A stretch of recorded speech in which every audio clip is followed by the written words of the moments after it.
Hi guys, welcome back again. இந்த வீடியோவில் நம்ம ஒரு இமேஜை எப்படி ட்ரமாட்டிக் கலர் கிரேடிங் பண்ணுறதுங்கிறத பார்க்கலாம்.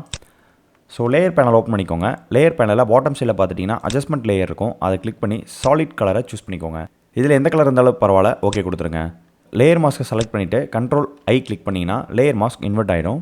இப்போ நம்ம சாலிட் கலரை டபுள் கிளிக் பண்ணிங்கன்னா கலர் பிக்கர் ஆப்ஷன் வரும். இதில் என்டையர் இமேஜில் எந்த இடத்துல வந்து டார்க்கரான கலர்ஸ் இருக்கோ அதை வந்து ரெஃபரன்ஸை சூஸ் பண்ணிக்கோங்க. அண்ட் ஓகே கொடுத்துருங்க. இப்போ எகைன் லேயர் மாஸ்க்கை கிளிக் பண்ணுங்கள் அண்ட் ப்ரஷ் டூலை பிக் பண்ணிக்கோங்க. என்டையர் இமேஜையும் ப்ரெஸ் பண்ணிடுங்க. மேக் ஷூர் இங்கே ஃபோர்க்ரவுண்ட் கலர் பிளாக்கில் இருந்தால் இங்கே ஒயிட்டில் இருக்கணும். இப்போ நம்ம என்டையர் இமேஜ் ப்ரெஸ் பண்ணனால ஒயிட் ஆயிடுச்சு. கலர் ஃபில் 2 அப்படிங்கிற லேயர்லேயே ரைட் சைட் கார்னரில் வந்து டபுள் டேப் பண்ணிங்கன்னா உங்களுக்கு லேயர் ஸ்டைல் பேனல் ஓப்பன் ஆகும். இந்த லேயர் ஸ்டைல் பேனலில் underlying layer right side white பாயிண்ட்ஸை எல்லாமே பிளாக்குக்கு மூவ் பண்ணுங்கள்.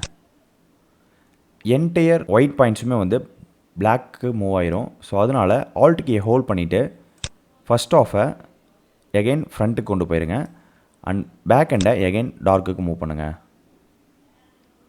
உங்களுக்கு எந்த இடத்துல சாட்டிஸ்ஃபையாக இருக்கோ அந்த இடத்துல ஸ்டாப் பண்ணிடுங்க அண்ட் ஓகே கொடுத்துருங்க. இந்த கலர் கிரேடிங் உங்களுக்கு பிடிச்சிருந்தா இது நீங்கள் வச்சுக்கலாம். அப்படி இல்லைனா ஃபில்லோட லெவலை லைட்டாக டவுன் பண்ணிங்கன்னா இன்னும் ட்ரமாட்டிக்காக இருக்கும். 70 okay. Here is the before and here is the after. இந்த வீடியோ உங்களுக்கு உண்மையில பிடிச்சிருந்தா லைக் பண்ணுங்கள் அண்ட் ஃபோட்டோஷாப்பில் நீங்கள் கற்றுக்கணும்னு நினைக்கிறத கமெண்ட்டில் லீவ் பண்ணுங்கள். நான் முடிஞ்ச வீடியோ போஸ்ட் பண்ணுறேன். அண்ட் ஃபைனலி தேங்க்யூ ஃபார் வாட்சிங்.